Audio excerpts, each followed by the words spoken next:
Hi, this is a video on how to do an at-home version of Elephant's toothpaste, kind of like you might have seen in the presentation, but it's safe, and you can get all these stuff at the grocery store, or you might even have it at your house already.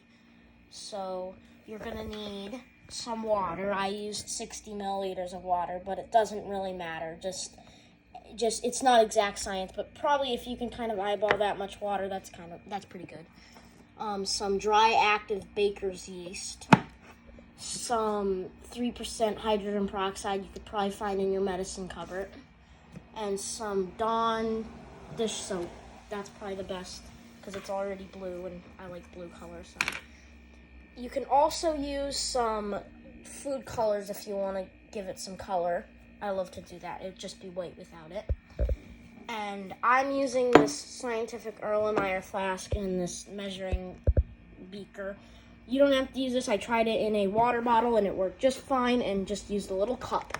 That's fine too. You might want to get a large paper plate, do it in the sink, or I have this hazmat mat, it's called, and it just keeps everything because it will make a very large amount of foam.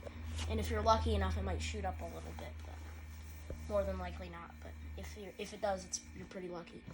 I think it might work a little bit better in the water bottle because it's a little bit narrower neck. But this just kind of looks cooler for now. You can buy one of these for like $5. So what we're gonna do is we're gonna probably put, if you do have an Erlenmeyer flask and it has these measurements on it, you're gonna put about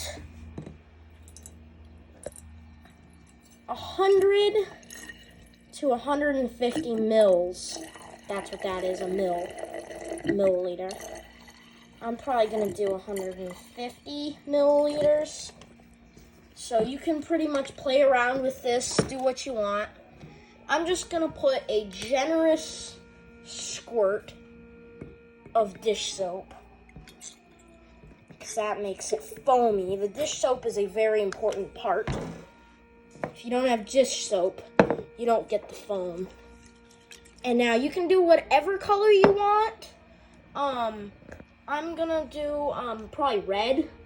I would do blue, but I'm out. So I'm gonna do red, my next favorite color. And I'm gonna fill this with probably, if you want it to be violent or vigorous or bright color, you can put the whole thing. I like to put the whole thing. So then you're just gonna swirl it around, and you're gonna get all that color all mixed up.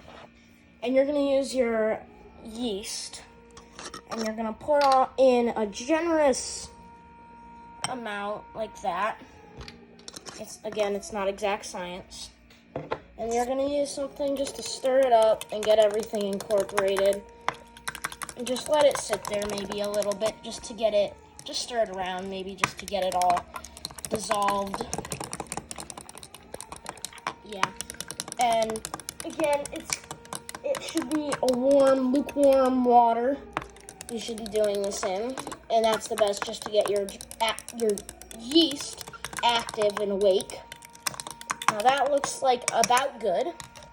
So now what we're gonna do is we're gonna pour your yeast solution, which is the catalyst. The catalyst, like you might have heard me talk about in the presentation, basically just splits apart the hydrogen peroxide into oxygen and water. So after you're done, it's completely safe to touch, and you can play with it and you can touch it.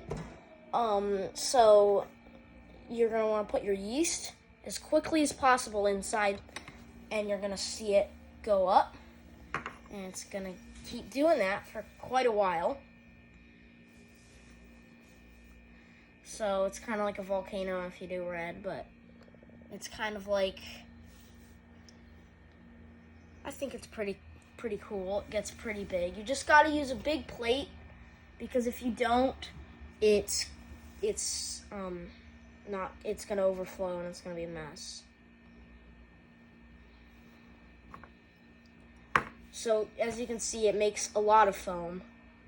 Doing it in the sink would probably be best, but you could also do multi-colors. You could put one color on the one side, one color on the other. right before it explodes, you could put some more dye in it so it's like multicolor and play around with that, different colors and stuff like that.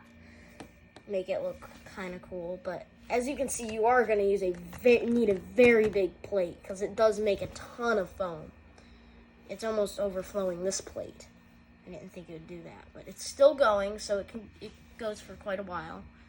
So yeah, that's how to do a at-home elephant's toothpaste. As you can see, that's really filling up that tray.